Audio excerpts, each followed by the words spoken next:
हाँ जी बच्चों, foreign exchange rate chapter हमने स्टार्ट किया हुआ है और पिछले 10 दिनों से लगभग हम इसकी क्या बजा रहे हैं, बैंड बजा रहे हैं। और ये चैप्टर लगभग हमारा 55 to 60% हो भी गया है। ठीक है ना, इवन 60% ही बोलूंगा मैं कि 60% चैप्टर हमारा ये हो भी गया है। अभी तक बच्चों हमने, अगर एक बार मैं आपको जस्ट रिकॉल कराने की कोशिश करूं कि क्या क्या पढ़ा है। कल की क्लास में रिवीजन तो करा ही दिया था मैंने, आज जस्ट ये रिकॉल कराऊं कि टॉपिक्स क्या क्या पढ़े हमने। तो बता सकते हो आप मेरे को? सबसे पहले हमने पढ़ा फॉरेन एक्सचेंज क्या होता है, फिर फॉरेन एक्सचेंज रेट क्या होता है, उसके सिस्टम कितने होते हैं। 3 सिस्टम होते हैं, फिक्स, फ्लेक्सिबल, मैनेज फ्लोटिंग। फिर फिक्स के भी क्या होते हैं, 2 बच्चे होते हैं, गोल्ड स्टैंडर्ड जिसको मिड पैरिटी बोलते हैं, दूसरा ब्रेटन वुड्स जिसको एडजस्टेबल पैक बोलते हैं। फिर हमने इनके मेरिट और डिमेरिट पढ़े। मेरिट क्या थे, एमएसजी। डिमेरिट क्या थे, ह्यूज गोल्ड, डिस्करेज, इक्विलिब्रियम। फिर हम आ जाते हैं फ्लेक्सिबल पे। फ्लेक्सिबल क्या होता है वो हमने देखा, डिमांड और सप्लाई से रेट निकलता है। फिर उसके मेरिट और डिमेरिट देखे, जो उसके मेरिट थे उनको अपोजिट करके वो क्या बन जाएंगे, इसके डिमेरिट बन जाएंगे। और जो उसके फिक्स के डिमेरिट थे वो उसको अपोजिट करके इसके क्या बन जाएंगे, मेरिट बन जाएंगे। मैनेज फ्लोटिंग हमने सिंगल देखा कि मैनेज फ्लोटिंग क्या होता है, उसके कोई मेरिट और डिमेरिट नहीं पढ़े हमने, हमारे सिलेबस में नहीं है। उसके बाद बच्चों हमने देखा करेंसी एप्रिसिएशन और करेंसी डेप्रिसिएशन, और उसी के साथ में उन्हीं के जैसे हमने कॉन्सेप्ट देखे, करेंसी रिवैल्यूएशन और करेंसी डीवैल्यूएशन। साथ में हमने उनका क्या फर्क पड़ता है एक्सपोर्ट पे और इंपोर्ट पे, वो हमने देखा दोनों का ही। ठीक है ना, क्या फर्क पड़ता है एक्सपोर्ट पे और इंपोर्ट पे। फिर हमने उसके बाद देखा बच्चों, 2 टॉपिक देखे, एक डिमांड ऑफ फॉरेन एक्सचेंज और एक सप्लाई ऑफ फॉरेन एक्सचेंज। उसमें हमने 5 6 फैक्टर्स पढ़े। ठीक है, और उन्हीं के साथ साथ में हमने डिमांड कर्व देखा फॉरेन एक्सचेंज का और सप्लाई कर्व देखा। और आज उसके बाद हमारा एक टॉपिक है चेंजेस इन एक्सचेंज रेट। जैसे कि मैंने आपको कल भी बताया था कि अभी तक हम एक पॉइंट पे आए हैं कि रेट कैसे निकलेगा। ठीक है, अभी क्योंकि मार्केट में डिमांड एंड सप्लाई तो बराबर से क्या होती रहती है, चेंज होती रहती है। डिमांड एंड सप्लाई तो बराबर से चेंज होती रहती है, उसको तो कोई रोक नहीं सकता। तो जो रेट है, रेट तो डिस्टर्ब हो गई होगा।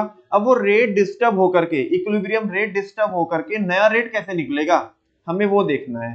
वैसे तो बच्चों इसके बड़े सारे केस बन सकते हैं, और एटलीस्ट अगर मैं आपको बताऊं तो 16 केस तो बन ही सकते हैं। बच्चों को समझ में आ जाएंगे 16 केस, अगर उन्होंने बराबर से 11th क्लास में जो लास्ट वाला चैप्टर है हमारा वो वाले केसेस पढ़े होंगे, तो उनको समझ में आ जाएंगे कि हाँ यार कैसे बन सकते हैं 16 केसेस। लेकिन मैं अननेसेसरली चीजों को उतना स्ट्रेच नहीं करूंगा, मैं केवल अपने सिलेबस पे स्टिक रहूंगा और आपको 4 केस जो यहाँ पे दिए गए हैं वो बताने वाला हूँ। और इवन मैं वो भी मोर देन इनफ बता रहा हूँ, क्योंकि अगर आप वो बुक में से पढ़ोगे ना तो समझ में नहीं आएगा, उसका एक्सप्लेनेशन समझ में नहीं आएगा, आप उसको उस एक्सप्लेनेशन में उलझे रहोगे कि एक्सप्लेनेशन उसने लिखा कैसा है, कैसे लिखा है उसने। लेकिन एक बार मैं आपसे गुजारिश करता हूँ कि आप डायग्राम समझ लोगे ना, है ना, मतलब कोई ताकत ऐसी नहीं है कि जो आपको एक्सप्लेनेशन लिखने से रोक दे। और अभी लिख के जाओगे, सारे बच्चे यहीं पे लिख के जाओगे, तुम देख लेना। मेरे को जस्ट अगले 10 15 मिनट दो ये कॉन्सेप्ट को समझाने के लिए, बाकी टाइम में मेरे को क्या ही कराना है आपसे, एक्सप्लेनेशन ही लिखवाने हैं। मैं समझाऊंगा भी यहाँ पे आपको और आपसे लिखवाऊंगा भी, और आप लिख के भी जाओगे, हंसी खुशी से लिख के जाओगे। टॉपिक चालू करूं? थोड़ा पीछे से चालू करता हूं ताकि मैं आज का टॉपिक समझा पाऊं आपको। सारे बच्चे कोऑपरेट करना। हाँ जी, सारे बच्चों को पता है ये वाई एक्सिस है, ये ओरिजिन है, और ये एक्स एक्सिस है।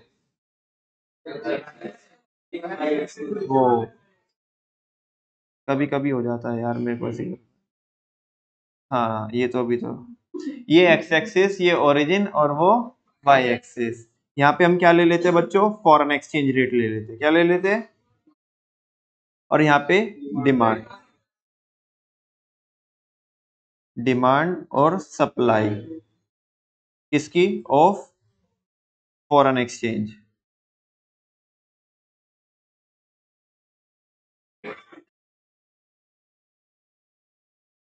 बराबर चल रही है आज ये स्क्रीन? चलो मुझे बताओ,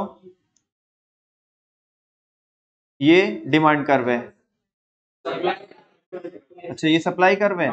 वेरी गुड, बिकॉज आपको पता है सप्लाई कर्व कैसा होता है, अपवर्ड स्लोप्ड होता है। अच्छा, and D D is the बच्चों, ये डाउनवर्ड स्लोप होता है। बहुत इतना काम देखो, ये काम हमेशा से करना है और मैं बच्चों को 11th से ये सिखाता हूँ। बच्चे करते हैं वो पहले लेंटर डालते हैं, बच्चे पता नहीं कैसे इधर से लाइन डालते हैं, फिर ऐसे डालते हैं, फिर वो पता नहीं कैसे कैसे करते हैं और उलझे पड़े रहते हैं कौन सी लाइन कहाँ मिलेगी कहाँ नहीं मिलेगी। यार बेटा केवल ग्राफ देखो, ग्राफ आप कि ग्राफ कौन सा कैसे चल रहा है, ग्राफ कौन सा कैसे चल रहा है, बस ये देखो आप। और ग्राफ जैसे चल रहा है उसके अकॉर्डिंग आपको क्या करना है, मैनेज करना है। ठीक है बच्चों, देखो यहाँ पे त्यागी जी टाइम पे आया करो, आज बहुत ज्यादा लेट हो, क्लास हमारी डिस्टर्ब होती है।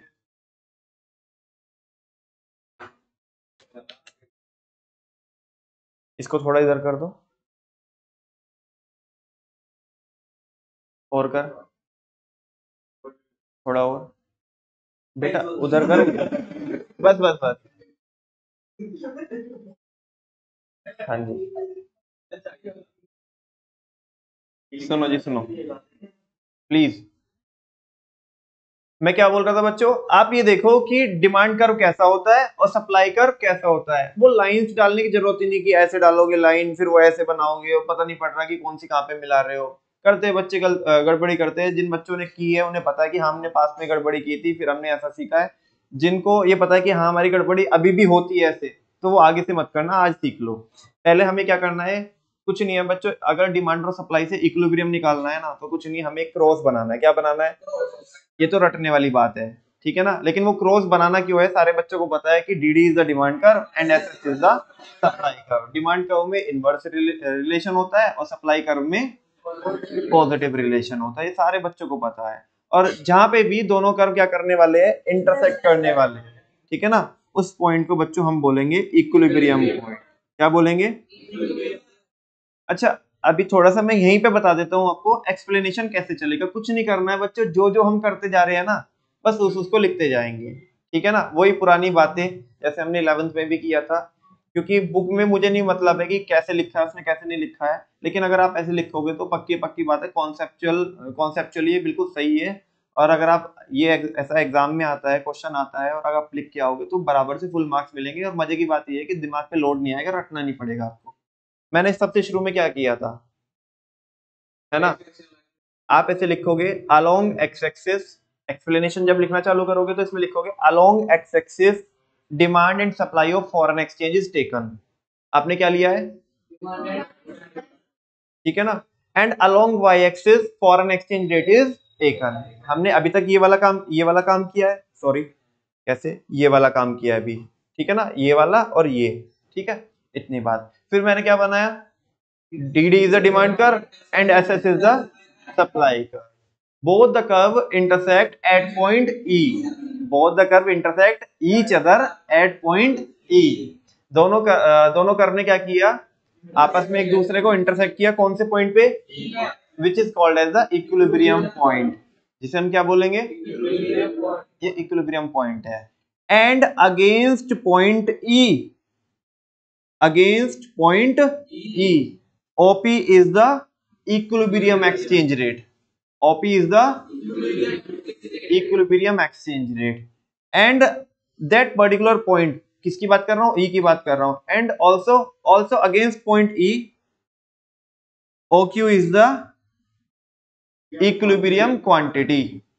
Equilibrium quantity मैं क्यों बोल रहा हूं equilibrium quantity, क्योंकि यहाँ पे डिमांड भी है और सप्लाई, और दोनों मैच हो जा रही है, दोनों मैच हो जा रही है जब तो रेट निकला है। अगर मैच ही ना होती दोनों तो रेट निकलता ही ना। ये तो बच्चों किसका आंसर है अभी तक जो अगर क्वेश्चन ऐसे पूछे ना कि रेट कैसे निकलता है, how exchange rate can be determined through the flexible exchange rate system, तो ये तो उसका जवाब था। रेट तो यहां तक तो निकलेगा ही ना, अब चीजें यहां से आगे चलेगी जो आज की क्लास में है। अब रेट होगा डिस्टर्ब, जो रेट निकल गया, रेट निकला तो है लेकिन डिमांड सप्लाई तो चेंज होते जा रही है, हर 3 सेकंड में चेंज हो रही है, चेंज तो हर पल हो रही है।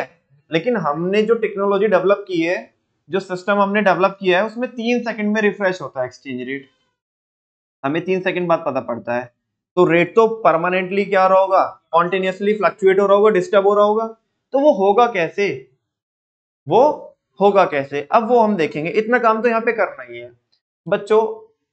जनरली 2 केस बन सकते हैं, या तो केवल और केवल, मतलब जनरली बोल रहा हूं मैं, है ना। जब भी मैं वर्ड नॉर्मली जनरली बोलता हूँ ना, तो मैं बार बार उसे इंडिकेट करके बोलता हूँ कि कहीं बच्चे उसे मिस इंटरप्रेट ना कर जाए, है ना। बच्चे फिर सवाल दाग देते हैं, भैया ऐसे भी तो हो सकता है। तो मेरा फिर जवाब ये रहता है कि मैंने क्या बोला, जनरली बोला। क्योंकि अब मैं बहुत ज्यादा अननेसेसरीली मैंने बताया कि 16 केस होते हैं, मैं वो 16 केस तो बताऊंगा नहीं। दैट्स वाई मैं उससे बचने के लिए एक वर्ड यूज कर रहा हूँ, जनरली। जनरली 2 केस होते हैं, ठीक है। एक तो केवल किस में चेंज हो, डिमांड में चेंज हो। चेंजेस जो बच्चे होंगे वो चेंजेस किस में होंगे, ओनली इन डिमांड। यस और नो, केवल किस में चेंज होगा, केवल और केवल डिमांड में। और दूसरा केस क्या बन सकता है, ओनली इन सप्लाई। हो सकते तो बच्चों साइमल्टेनियस चेंज भी है। साइमल्टेनियस चेंज का मतलब होता है दोनों में एक साथ चेंज, ठीक है ना। उसमें 12 केस बनेंगे, वो नहीं पढ़ेंगे बस हम। यहाँ पे आ जाओ। अभी जो ओनली इन डिमांड है, ओनली इन डिमांड, इसमें भी तो 2 ही केस बन सकते हैं आगे। हाँ जी, increase in demand, decrease in demand, इसमें भी 2 केस बन सकते हैं। इंक्रीज इन सप्लाई और डिक्रीज इन सप्लाई। और मजे की बात यह है कि अपने को यही चारों केस पढ़ने हैं। कोई शक, ये वाला केस चालू करूं, इंक्रीज इन डिमांड। हाँ जी, एक बार मैं बना दूं ये वाला, और क्योंकि बाकी बच्चों को भी पता पड़ जाएगा कि कैसे बनाते हैं। और उसके बाद सिंपली फिर मजे की बात ये है कि तीनों ही केस आप बना के दिखा दोगे। ज्यादा होगा तो बस सप्लाई का एक केस, जो भी आप बोलोगे मैं बना के दिखा दूंगा, जो भी आप बोलोगे, ठीक है। बच्चों मेरे को ना इंक्रीज इन डिमांड दिखानी है। यहाँ पे क्या दिखानी है, इंक्रीज इन डिमांड। मैं आपसे पूछना चाहता हूँ कि डिमांड कैसे इंक्रीज होगी बच्चों। डिमांड ऊपर को इंक्रीज होएगी या नीचे को इंक्रीज होएगी, ऊपर को इंक्रीज होएगी। अच्छा, तो मैं एक नया डिमांड कर्व बना दूं क्या, अरे बोलो ना, मैं एक नया डिमांड कर्व बना दूं क्या। तो बच्चों डिमांड इंक्रीज हो गई और ये आई, जो नया कर्व आया वो ये वाला आया। इसको मैं बोल रहा हूं D1 D1 D1 D1। पुराने वाला जो डिमांड कर्व था वो कौन सा था, DD था। अभी मैंने कौन सा बनाया, D1 D1। सप्लाई में तो बच्चों कोई चेंज नहीं हुआ ना, केवल किस में चेंज हुआ है, और डिमांड में भी कैसे चेंज हुआ है, इंक्रीज इन डिमांड हुई है। क्या हुई है, तो मैंने कर दी, डिमांड इंक्रीज कर दी। प्रैक्टिकल है या नहीं है, बिल्कुल प्रैक्टिकल है। अच्छा, सप्लाई में तो चेंज हुआ नहीं है और डिमांड कर्व नया आ गया, तो नए वाले डिमांड कर्व ने पुराने वाले सप्लाई कर्व को कहीं ना कहीं तो इंटरसेक्ट किया होगा। बताना कहां पे इंटरसेक्ट किया है, कहां पे किया है, यहां पे किया है। इसको मैं पॉइंट E1 बोल सकता हूं, which is a new equilibrium point. और आपको क्या लगता है, ये हर 3 सेकंड में ऊपर नीचे होता रहता होगा ना रेट, मतलब ये जो इक्विलिब्रियम पॉइंट है ये ऊपर नीचे according to demand and supply होता रहता होगा। बिल्कुल, मैं वही सिखा रहा हूं आपको, ठीक है। अब तुम देखो इसके अगेंस्ट बच्चों एक लाइन ऐसे डाल दोगे इधर, ये तो आ जाएगा नया एक्सचेंज रेट। और इसके ही अगेंस्ट नीचे एक लाइन डाल दोगे ऐसे, Q1, ये क्या हो जाएगी, OQ1 क्या हो जाएगी, न्यू क्वांटिटी हो जाएगी। यस और नो, बस यही है। और इसका एक्सप्लेनेशन लिखना है हमें, जो जो भी हम करते गए उसका एक्सप्लेनेशन लिखना है। बराबर से मेकअप जरूर करना है। अगर makeup makeup in the sense की जो सारी चीजें लिखी है ना हमने, DD D1 D1, ठीक है ना, SS, और ये foreign exchange rate, demand supply of foreign exchange, OP है, OP1 है, OQ है, OQ1 है, तो ये सारी चीजें आपको लिखनी है। तो एक्सप्लेनेशन लिखना बड़ा आसान हो जाएगा। और कुछ नहीं है एक्सप्लेनेशन में, जो जो भी तुम करते गए ना इस डायग्राम में, सीक्वेंस बाय सीक्वेंस, अपनी लैंग्वेज में उसको इंग्लिश में लिखना है आपको, तो एक्सप्लेनेशन हो जाएगा, सिंपल। आप मुझे बताओ, कोई शक है क्या इसमें। बच्चे पता क्या करते हैं, बच्चे ये कर्व तो बाद में बनाते हैं, पहले ये लाइन डालते हैं, सोचते पता नहीं इसमें क्या होगा। पहले वो पता कैसे करेंगे, एक बार ही देख लो। वो पहले बनाते हैं ऐसे लाइन, और फिर बनाते हैं, मान लिया ये बनाएंगे लाइन, और फिर अब समझ में नहीं आ रहा कि कौन सी लाइन कहां से मिलाए, कुछ भी करते रहते हैं। अब समझ में नहीं आ रहा, यहाँ पे आके करके क्या हो जाते हैं, कंफ्यूज हो जाते हैं कि समझ में नहीं आ रहा कि डिमांड बढ़ी है घटी है, क्या हुआ है क्या नहीं हुआ है। अब वो एक कैसे करेंगे, एक लाइन यहाँ पे बनाएंगे, ठीक है। इसमें होते हैं बच्चों कंफ्यूजन होने के चांसेस। लेकिन अगर आप कर्व की नेचर समझ लोगे तो पहले कर्व बना लो, और उसके बाद रिलेशनशिप अपने आप स्टैब्लिश हो जाएगा। सारे बच्चों को ये पता है कि डिमांड कर्व में क्या होता है, इनवर्स रिलेशन होता है, और सप्लाई कर्व में पॉजिटिव रिलेशन होता है। That's all. बनाओ ये डायग्राम, ये डायग्राम बना लिया। इसके ऊपर चाहे तो ये भी लिख लेना, मतलब नीचे में मैंने जो बनाया ना, वो जो 4 केस बना के दिखाए है कि 4 केस कैसे बनेंगे। अच्छा, ये तो समझ में आ गया आपको कि 4 केस कैसे बनेंगे। सिंपल, एक केस डिमांड में चेंज हो रहा है, एक केस सप्लाई में चेंज हो रहा है, और फिर डिमांड के भी 2 केस बन रहे हैं, increase in demand, decrease in demand. ऐसे सप्लाई के 2 केस, इंक्रीज इन सप्लाई और डिक्रीज इन सप्लाई। ये किसका बना है? इसका कैसे पता पड़ेगा मेरे को चेंज वाली कौन सी है लाइन? ये डिक्रीज का बना है, सही है। अब सारे बच्चे सुनना, मेरा मकसद था यहाँ पे, ये जो लाइन डाली है ना, ये अपनी मर्जी से कैसे भी नहीं डाली है मैंने। मतलब अगर D1 डॉटेड डॉटेड लाइन डाली है ना, तो उसका भी बच्चों एक पर्पज है। सारे बच्चों को पता है वो पर्पज क्या है, पता है? वो जो डॉटेड डॉटेड वाली लाइन है वो बता रही है कि चेंज हुआ है, क्या हुआ है। और जो डार्क वाली लाइन है, सारी जितनी भी डार्क वाली लाइन है, वो वो क्या बता रही है कि पहले क्या चीज थी, ठीक है ना। इनफैक्ट मेरे को ये वाली लाइन क्या कर देनी चाहिए, डार्क कर देनी चाहिए, ताकि आपको पता पड़ जाए कि ये चीज पहले ही थी।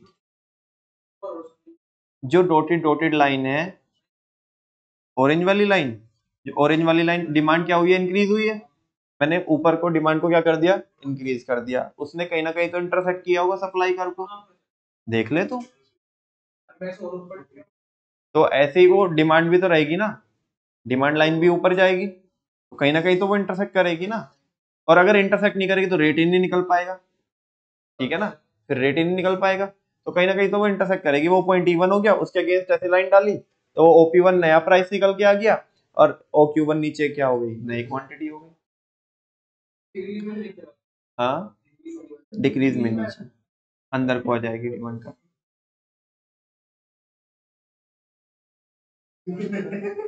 हाँ जी।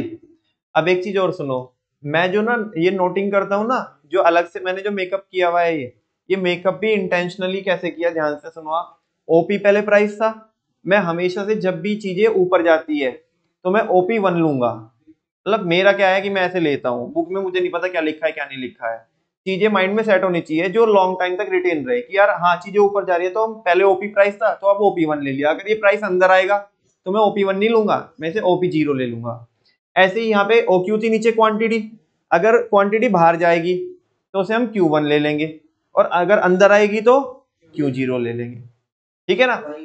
इक्विलिब्रियम पॉइंट ऊपर जा रहा है तो E1 ले लेंगे, और अगर अंदर आके बन रहा है इक्विलिब्रियम तो E0 ले लेंगे। सिंपल यार, चीजों को कंसिस्टेंट रखो तो चीजें समझ में आएगी, आपको रटने की कभी भी जरूरत नहीं पड़ेगी। और मैं कह रहा हूं कि ये टॉपिक उनके लिए तो कुछ है ही नहीं है, जिन्होंने वो 24 के 24 केस पढ़े हुए, उनके लिए तो कुछ है ही नहीं है।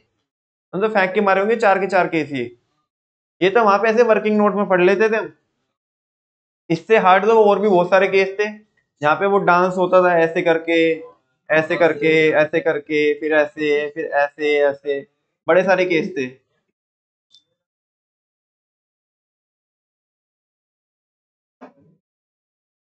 सारे बच्चों ने बना लिया ये? एक बार एक्सप्लेनेशन बोल के बताऊं मैं, और फिर यहाँ पे मैच कर लेना कि जो मैं बोल रहा हूँ वो यहाँ पे वो लिखा हुआ है या नहीं लिखा हुआ है, और मैं क्या बोल रहा हूँ जो जो मैं करते गया, बस वो मैं यहाँ पे लिखते जाऊंगा। हाँ जी, चलो देखते हैं बच्चों। अलोंग एक्स एक्सिस क्या लिया हमने, demand and supply of foreign exchange is taken, and along Y axis foreign exchange rate is taken. DD is the demand curve and SS is the supply curve. Both the curve intersect each other at point E, which is called as the equilibrium point. And against point E, OP is the equilibrium exchange rate, and against point E on the x-axis, OQ is the equilibrium quantity. Now the change happens in the market. कौन सी market, foreign exchange market. Now the change happens in the foreign exchange market and changes such that, change इस तरीके से हुआ है, demand curve DD shift from DD to D1 and the and this curve D1 intersect at point E1, ठीक है ना, D1 intersect at point E1 on the supply curve SS, या old supply curve SS, ठीक है ना, and that point is called as new equilibrium point. Against that new equilibrium point E1, OP1 is the new equilibrium exchange rate and OQ1 is the new equilibrium quantity. In this case मैं आपसे पूछना चाहता हूं, बस ये final line है इस explanation की. In this case what will happen? There is a appreciation of our home currency or depreciation of our home currency. बोलो ना, हाँ जी. In this case there is an appreciation of our home currency or depreciation of a home currency. क्या हुआ है? appreciation हुआ बेटा. Exchange rate बढ़ा है. आप उस कंडीशन को क्यों भूल जाते हो बार बार कि अगर एक्सचेंज, मैं आपको डे फर्स्ट से ये बताते आ रहा हूं, और डे फर्स्ट में मजे की बात है कि मेरे बताने से पहले आप बता रहे थे, लेकिन जब उसी कॉन्सेप्ट को मैं आगे फर्दर कॉन्सेप्ट में यूज कर रहा हूं तो आप स्किप कर दे रहे हो उसे. बेटा एक्सचेंज रेट बढ़ा है. जब एक्सचेंज रेट बढ़ता है तो हमारी करेंसी क्या हो रही है? डेप्रिशिएट. अगर समझो, ओए अगर एग्जाम में ये क्वेश्चन दे दे आपको, मतलब क्वेश्चन इन द सेंस बस ये डायग्राम बना के दे दे, क्योंकि डायग्राम वाले क्वेश्चन भी आ रहे हैं आजकल, एक तो पूछते हैं वो पक्का, ठीक है. अगर वो ये डायग्राम बना के दे दे और ये पूछे आपसे कि बताओ इसके अंदर एप्रिसिएशन हो रहा है हमारी होम करेंसी का, डेप्रिसिएशन हो रहा है, ऑप्शन दे दे चार आपको, कई सारे क्वेश्चन बन जाएंगे इससे, अभी बना के बता रहा हूं. तो बताओ क्या हो रहा है, एप्रिसिएशन या डेप्रिसिएशन? इससे क्या हो रहा है? डेप्रिसिएशन हो रहा है, क्योंकि एक्सचेंज रेट बढ़ रहा है. तुम बोलोगे यहाँ पे तो कहीं लिखा नहीं है. अरे बेटा एक्सचेंज रेट बढ़ रहा है. जब एक्सचेंज रेट बढ़ता है हमारी करेंसी क्या होती है? क्वेश्चन भी ध्यान से पढ़ लेना. वो क्वेश्चन क्या पूछ रहा है कि हमारी करेंसी क्या हो रही है? हमारी करेंसी क्या हो रही है? डेप्रिशिएट. और उनकी करेंसी क्या हो रही है? एप्रिशिएट. यस और नो? बात समझ में आई ना? हाँ बोलो, कोई डाउट तो नहीं है? एक्सप्लेनेशन जो मैंने बोला आपको समझ में आया? बहुत ज्यादा टफ लैंग्वेज तो नहीं थी, बहुत सिंपल लैंग्वेज थी. पहली बात तो मेरे को इंग्लिश आती नहीं है, और जितनी भी आती है उसमें मैंने थोड़ी सी बोली, ठीक है ना. उसमें थोड़ी सी इंग्लिश जो भी मेरे को टूटी फूटी इंग्लिश आती है वो मैंने बोल दी, वो एक्सप्लेनेशन हो गया. एक बार पढ़ोगे आप वो एक्सप्लेनेशन? पढ़ के देखोगे एक्सप्लेनेशन? नहीं नहीं, ऐसे मना मत करो यार. एक्चुअली में पता क्या होता है, हम आपसे पूछ जरूर रहे हैं कि पढ़ोगे क्या एक बार, लेकिन उसका मतलब यही है कि पढ़ना ही है आपने. मान लीजिए जैसे कि आप इंटरव्यू में जाते हो, कोई बंदा ये बोल रहा है would you like to take tea और कॉफी. अबे वो तुम्हें इतनी इज्जत दे रहा है कि तुम्हें वो टी और कॉफी ऑफर कर रहा है, वो ये देखना चाहता है कि तुम इसे पीते कैसे हो. बहुत सारे लोग ऐसे होते हैं ना कि पूरे मोहल्ले को जगा दे, चाय पीते पूरे मोहल्ले को जगाते, ठीक है ना. तो वो आपको टी और कॉफी ऑफर नहीं कर रहा है, वो देखना चाहता है कि आप कप को कैसे उठाते हो, आपके अंदर वो एटिकेट्स है भी या नहीं भी है. तो सेम एज, हाँ वो सेंस है भी या नहीं भी है आपके पास, ठीक है. अच्छा, तो अभी अगर मैं आपसे बोलता हूँ ना कि आप एक बार पढ़ोगे क्या, तो मैं आपको इज्जत देने के लिए बोलता रहा हूँ कि पढ़ोगे क्या, ताकि आपको ऐसा फील हो कि यार हम बहुत भारी है, हमारे से पूछा जा रहा है. लेकिन ये एक्चुअली में ये आपसे कुछ ऐसा नहीं था कि आपसे मैं कोई डिस्कस कर रहा हूँ. वर्डिंग आ रही है कि डिस्कशन वाली, कि डिस्कशन इन्वॉल्वमेंट हो रहे हो, लेकिन एक्चुअल में है ऑर्डर ही, ठीक है. धमकी नहीं है ना भैया, हमें तो बुढ़ाने में रहना है यार, तुम पकड़ लोगे हमें रास्ते में यार. हम तो यार गरीब से आदमी है भाई, हम तो गली मोहल्ले के टीचर है.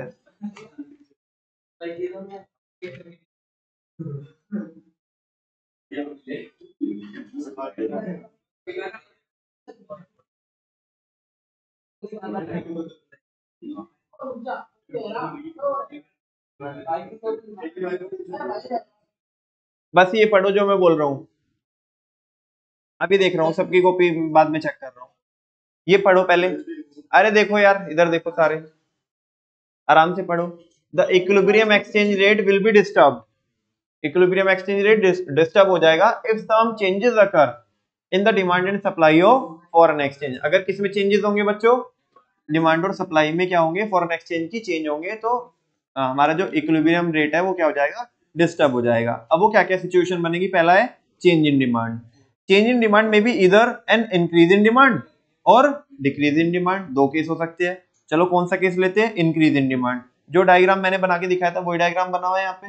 देखना डॉटेड डॉटेड लाइन कौन सी है, डार्क लाइन कौन सी है। डॉटेड डॉटेड लाइन ये बता रही है कि ये चेंजेस हो क्या है, और आपको जो भी नए वाली जो लाइन बनाओगे ना वो डॉटेड डॉटेड बनाओगे, ताकि ये पता पड़ जाए कि हाँ यार ये चेंजेस हो क्या है। ठीक है ना।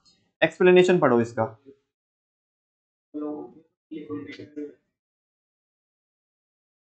सारे बच्चे मन मन में पढ़ो जल्दी से।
वैभव,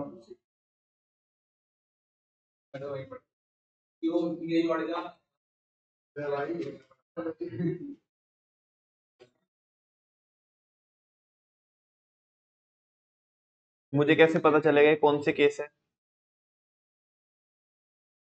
तो मुझे सपना आएगा। चलो अभी देखूंगा सबकी कॉपी, अभी देख रहा हूँ, एक बार यहाँ पे पहले ये पढ़ लो, क्योंकि मेरा आज का टारगेट रह जाएगा वरना। समझ में भी आया है?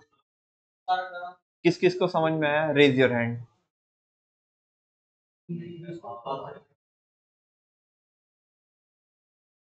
वैभव, आयुष, नीचे नहीं पढ़ा अभी। केशव, तुझे समझ में आया? प्रॉब्लम ही यही है कि जिस टाइम पे हम जो काम करा रहे हैं वो नहीं करना है, या तो जरा सा कुछ आ जाएगा तो फिर हम अपनी होशियारी दिखाएंगे, और फिर भाई जितना बताया जा रहा है बस उतना ही करो। ठीक है। आगे आगे चलोगे तो कोई, मैं, मेरे को इस चीज से प्रॉब्लम नहीं ना, मैं आपसे जेलसी फील कर रहा हूँ कि तुम आगे जा रहे हो तो क्यों जा रहे हो। मैं तो इनफैक्ट चाहता हूँ कि आप आगे जाओ, बहुत अच्छा परफॉर्म करो, लेकिन प्रॉब्लम ये है कि एक टाइम पे कोऑर्डिनेशन भी तो होना चाहिए ना, मैच भी तो होना चाहिए। अगर मैं तुम्हें, मैंने जो 20 दिन पहले काम दिया था आपको घर से करने के लिए, वो काम तो तुम आज तक नहीं किए, और जिस काम को मैं करने बोल नहीं रहा हूँ वो तुम आगे चल चल के क्या नंबर बनाना चाहते हो कि मुझे पता है कौन कितने पानी में है।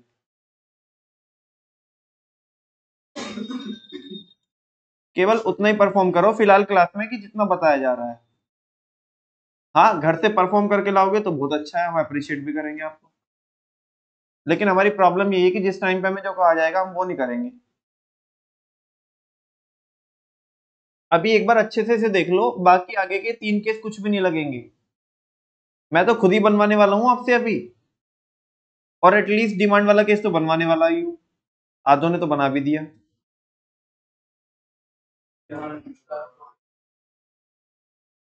ये वाला टेक्स्ट समझ में आया?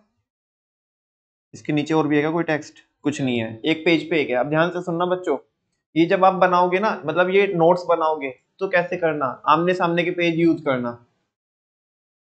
पेज अगर इधर उधर हो गए ना, कंफ्यूजन हो जाएगी, पता नहीं, मान लिया हुआ यूं कि पहले पेज पे इस वाले फेस पे तो क्या हुआ यूं कि इस वाले फेस पे तो पिछले वाले का एक्सप्लेनेशन है, और यहाँ इस वाले फेस पे आपने क्या बना दिया, नया डायग्राम बना दिया। तो तुम ना इस वाले डायग्राम के साथ ये वाला क्या पढ़ने की कोशिश करोगे, एक्सप्लेनेशन, क्योंकि हमारा माइंड ऐसे वर्क करेगा ना यहाँ पे, तो गड़बड़ हो जाएगी, फिर बोलोगे अरे समझ में नहीं आ रही चीजें। तो भले ही एक आध पेज कोई बात नहीं तुम्हें छोड़ना पड़ जाए, मान लिया तुम्हारी कॉपी के अकॉर्डिंग, लेकिन ऐसे करना, इसको इधर डायग्राम बनाना और नीचे एक्सप्लेनेशन लिखना। अगर चालू कर दिया तुमने तो ये एक्सप्लेनेशन यहाँ पे आ गया, तो नीचे का फिर पेज छोड़ देना आधा। अगला जो डायग्राम बनाओगे ना, अगला जो केस बनाओगे, प्रॉपर हेडिंग डाल के वो आमने सामने के पेज पे बनाना, तो चीजें समझ में आएगी अच्छे से। क्योंकि अगर टैली भी करनी होगी ना कोई क्या क्या चीजें चल रही है तो उस वैसे चलेगी। और अगर आगे पीछे करके बनाओगे फिर कंफ्यूज हो जाओगे। मेरे को मत बोलना कि भैया ये हमें समझ में नहीं आ रहा कि ये किसका वो है एक्सप्लेनेशन, किसका डायग्राम है। ठीक है, तो आमने सामने बनाना। खैर ये तो बात हुई कैसे लिखोगे आप। फिलहाल आपने पढ़ भी लिया, आप बोल भी रहे हो, मेरे को समझ में भी आ गया, मतलब हमारे को समझ में आ गया, लेकिन मैं फिर भी अपनी तसल्ली के लिए एक बार जरूर पढ़ाऊंगा आपको, दिखाऊंगा जरूरी है कि यहाँ पे लिखा हुआ क्या है। देखो एक्सप्लेनेशन में आप आपकी कॉपी में देखना, डायग्राम वैसे देख सकते हो, ये वाला सारे बच्चों के माइंड में आ भी गया हुआ है डायग्राम। फाइल हो गई ना डाउनलोड, आपकी कॉपी पे भी है, करप्ट नहीं होनी चाहिए फाइल बीच में, इधर देखना। Explanation, along the X axis demand and supply of foreign exchange are taken. X axis पे हमने दो चीजें ली है, एक तो डिमांड ली है और एक सप्लाई ली है, किसकी, फॉरेन एक्सचेंज की। And along the Y axis foreign exchange rate is taken. Y axis पे क्या लिया है हमने, फॉरेन एक्सचेंज रेट माना है। ठीक है, जो जो मैं करते जा रहा हूँ उसको सीक्वेंस में लिखते जा रहा हूँ बुलेट वाइज। फिर दूसरे बुलेट में हमने क्या लिखा है यहाँ पे, D D is the demand curve and S S is the किसका, फॉरेन एक्सचेंज का।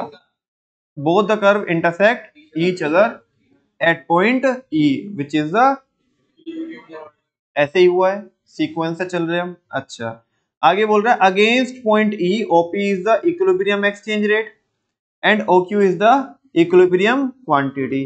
वो डिमांड और सप्लाई क्योंकि मैच हो रही है इसलिए मैं क्वांटिटी बोल रहा हूँ। Now the change happens in the market. अब मार्केट में क्या हुए, चेंज हुआ है। Change is such that the original demand curve, और चेंज इस तरीके से हुआ है, जो ओरिजिनल वाला क्या था, डिमांड कर्व था डीडी, वो शिफ्ट हुआ है टुवर्ड्स द राइट। राइट को शिफ्ट हुआ है, लेफ्ट को शिफ्ट हुआ है, राइट को शिफ्ट हुआ है। That is increase in demand. इसका मतलब क्या हुआ है, डिमांड में इंक्रीज हुआ है for foreign exchange. Now the new demand curve is D1 D1। नए वाला जो डिमांड कर्व बन के आया वो कैसा आया, D1 D1 बन के आया। Now the new demand curve D1 D1 intersect the old supply curve. जो नए वाला जो डिमांड कर्व था D1 D1, उसने पुराने वाले सप्लाई कर्व को क्या किया है, इंटरसेक्ट किया है। ठीक है ना, हाँ बोलो। Old supply curve SS at point E1, किस पे, E1 पे, which is the new equilibrium point. जो नए वाला हमारा क्या है, इक्विलिब्रियम पॉइंट है। अगेंस्ट पॉइंट E1, और E1 के against OP1 is the new equilibrium exchange rate and OQ1 is the new equilibrium quantity. Say yes और नो। अच्छा, फिर आगे क्या बोल रहे हैं, there is an excess demand of कितना, QQ1। यहाँ पे देखना, QQ1 की क्या है, एक्सेस डिमांड है, यही तो बोल रहा है वो। At the original exchange rate of OP, original वाले रेट पे एक्स्ट्रा डिमांड आ रही है, ओरिजिनल वाले रेट पे एक्स्ट्रा डिमांड आ रही है। यार एक बात बताओ, कोई चीज आज 100 रुपए की है और उसकी एक्स्ट्रा डिमांड आ रही है, तो मैं आपसे पूछना चाहता हूँ उस चीज के रेट बढ़ने वाले हैं फ्यूचर में, घटने वाले हैं, बढ़ने वाले हैं। और यहाँ पे बढ़ नहीं गए रेट, बिल्कुल। अभी ध्यान से सुनो आप, कि आज के रेट पे जो चीज की डिमांड हो रही है और वो एक्स्ट्रा हो रही है, क्या हो रही है, उतनी सप्लाई अभी नहीं है, उतनी अभी सप्लाई नहीं है, तो फ्यूचर में क्या होने वाला, रेट बढ़ने वाला है। और जैसे ही रेट बढ़ेगा तो सारे बच्चों को पता है सप्लाई कर्व भी क्या हो जाएगा, सप्लाई कर्व में पॉजिटिव रिलेशन होता है, जैसे रेट बढ़ेगा सप्लाई भी क्या हो जाएगी, बढ़ जाएगी, और वो आपस में मैच कर जाएगी।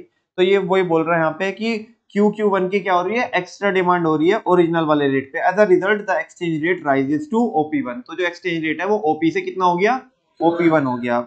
It shows that per unit price of US dollar in terms of rupee has increase. इसका मतलब है US डॉलर का प्राइस क्या हो गया बच्चों, हाँ, यानी कि US डॉलर एप्रिशिएट हो गया और हमारी करेंसी क्या हुई है, depreciate. That is our domestic currency has depreciated. वो डायग्राम बना करके आपसे 4 सवाल पूछ सकता है वो, कि बताओ हमारी करेंसी यहाँ पे एप्रिशिएट हुई है या डेप्रिशिएट हुई है, हमारी करेंसी, होम करेंसी। इनफैक्ट वो फॉरेन करेंसी के बारे में पूछ सकता है। अगर रेट बढ़ता है तो फॉरेन करेंसी क्या होती है, एप्रिशिएट होती है, और हमारी करेंसी क्या होती है, ऐसी सप्लाई के केस में पूछ सकता है। खैर वो आगे बात कर लेंगे। तो ये बोल रहे हैं कि हमारी करेंसी क्या हो गई, डेप्रिशिएट हो गई। से यस और नो। और नेक्स्ट है बच्चों डिक्रीज इन डिमांड। देखना एक बार डायग्राम देखना, क्या चेंजेस आ रहे हैं। बस डिमांड कर्व जो पहले ऊपर जा रहा था D1 D1, अब वो नीचे आ गया। जब डिमांड कोई चीज की कम हो गई, कोई चीज को लोग लेना ही नहीं चाहते हैं, तो देखना एक्सचेंज रेट कम नहीं हो गया, हो रहा है यहाँ पे OP 0 हो गया। कितने से, OP से OP 0 हो गया। और इसका एक्सप्लेनेशन आज आपके लिए होमवर्क यही है बच्चों, कि आप क्या करके आओगे, एक बार इसे देख के आओगे, मैं तो कल कराऊंगा ही, लेकिन आप इसे एक बार देख के आओगे कि डायग्राम सप्लाई के और जो डिमांड के जो चेंजेस किए हैं वो सारे डायग्राम आप बना सकते हो, नहीं बना सकते हो, और उनका एक्सप्लेनेशन जो लिखा हुआ है उसको पढ़ना कि एक्चुअल में जो चीजें क्लास में बताई गई थी वही चीजें चल रही है या नहीं, ठीक है ना। और सारे बच्चे ये ऐसा काम करके आज टेलीग्राम पे मेरे को शाम को कॉमर्स चिट चैट पे मैसेज करेंगे कि भैया हमने पढ़ लिया और हमें ये चीजें समझ में भी आ गई, और अगर नहीं समझ में आई तो क्या चीज समझ में नहीं आई, ठीक है ना। थैंक यू वेरी मच बच्चों, आज के लिए इतने करते हैं, बाकी करेंगे कल।